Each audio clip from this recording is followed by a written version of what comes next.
On peut enfin dire game over pour William Reese, 62 ans, qui a été reconnu coupable en juin dernier de l'enlèvement et du meurtre de Tiffany Johnston, 19 ans, dans la ville de Bethany en Oklahoma.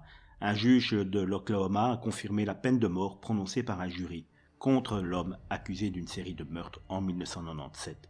En effet, c'est véritablement un tueur en série qui vient d'être condamné à mort. La juge du comté d'Oklahoma, Susan Stalling, lors de l'audience a déclaré: il y a un vieil adage dans la loi, justice différée et justice refusée.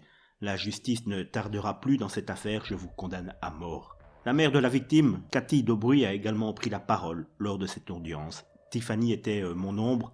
Nous avons parlé et partagé ses réflexions sur l'avenir, avoir des enfants et moi être grand-parent.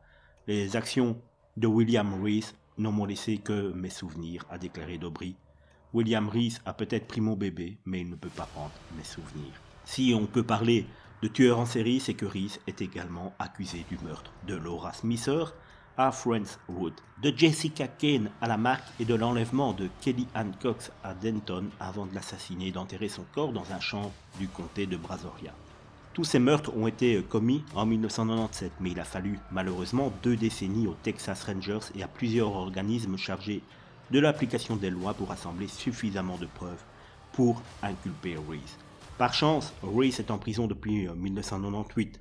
Il a également été accusé d'avoir kidnappé Sandra Sapo dans un parking à Webster. Sapo, par chance, s'est échappé en sautant du camion de Reese et son témoignage a été crucial pour obtenir une peine à cette époque-là de 60 ans de prison pour Reese, le mettant à l'abri et arrêtant sa vague de meurtres qui n'aurait sans doute pas arrêté. Les familles de Kellyanne Cox et de Laura Smither se sont rendues en Oklahoma pour le procès du meurtre de Johnston. Je suis juste reconnaissante qu'il ne soit plus jamais dans la rue. Je veux dire plus jamais, a déclaré Jan Binum, la mère de Cox. Au moment où Cox a été kidnappée et assassinée, elle avait une petite fille de 19 mois, Alexis Binum.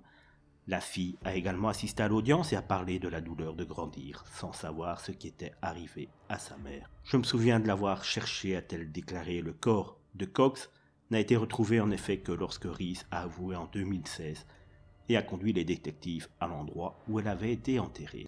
Reese a également avoué le meurtre de Kane en 2016 et a finalement conduit les enquêteurs à ses restes. La famille de Kane a refusé, elle, de commenter. Le corps de Smither lui a été retrouvé quelques semaines après sa disparition alors qu'elle faisait du jogging près de sa maison à Friendswood. La mère de Smither a déclaré: cela confirme que même si nous avons des aveux, il n'est vraiment pas désolé pour ce qu'il a fait. Il ne s'est jamais excusé. C'est toujours décourageant de reconnaître que quelqu'un est tellement brisé qu'il ne sait même pas qu'il a fait du mal.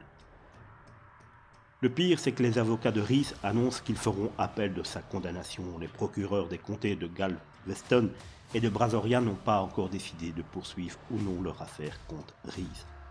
Smither a déclaré qu'elle souhaitait, elle, que les procureurs maintiennent les affaires de Laura et des autres femmes actives au moins jusqu'à la fin du processus d'appel en Oklahoma. Alors qu'il n'avait toujours pas purgé sa peine de 60 ans dans l'Oklahoma, les responsables du département de la justice pénale du Texas ont déclaré qu'ils ne souhaitaient pas son retour maintenant qu'il est condamné à mort dans ce département. Avant les meurtres, Reese avait déjà purgé une peine de prison dans l'Oklahoma pour viol. Voilà un beau parcours d'un tueur en série, enfin mis hors d'état de nuire en espérant que son exécution ne traîne pas trop.